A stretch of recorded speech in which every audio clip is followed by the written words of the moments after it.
আজকে আমার রান্নাঘরে বানানো হচ্ছে আলু কুমড়োর তরকারি। এটা খেতে ভীষণ ভালো হয়। কুমড়ো যদি একটু লাল লাল হয় না, তাহলে তরকারিটা দেখতেও ভীষণ ভালো হয়, খেতেও ভীষণ ভালো হয়। তেলের মধ্যে দিয়ে দিলাম সর্ষে আর শুকনো লঙ্কা ফোড়ন। সর্ষের জায়গায় আপনারা পাঁচফোড়ন দিতে পারেন, সেটাও ভীষণ ভালো হয়। দিয়ে দিলাম 3টে তেজপাতা, দিয়ে ভালো করে একটুখানি ভেজে নেব। তবে কুমড়োর তরকারিটার সাথে যাই বলুন, ফুলকো ফুলকো লুচিই ভালো লাগে। তবে আমি খাবো এটা রুটি দিয়ে।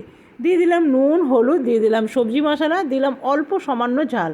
মিষ্টি তরকারিতে কিন্তু খুব একটা ঝাল ভালো লাগে না। তরকারিটা ভালো করে কষানো হয়ে গেছে। এরপরে দিয়ে দেবো আমি জল। বেশি জল দেবো না, কুমড়োর তরকারি এমনি একটু ঘেঁটে যাবে। তবে কুমড়োর তরকারি না একটু ঘাঁটা ঘাঁটাই ভালো লাগে। দিয়ে দিলাম একখানা কভার। ফিরে এলাম, দেখুন তরকারিটা একদম জলটা শুকিয়ে গেছে। দিয়ে দিলাম ঘি। ঘি অবশ্যই অল্প দেবেন, হাফ চামচ হলেও দেবেন। তরকারিটা আমার রেডি হয়ে গেছে। ব্যাস, আমি খাবো এটা রুটি দিয়ে। আপনারা যদি যার সাথে মন খেতে পারেন।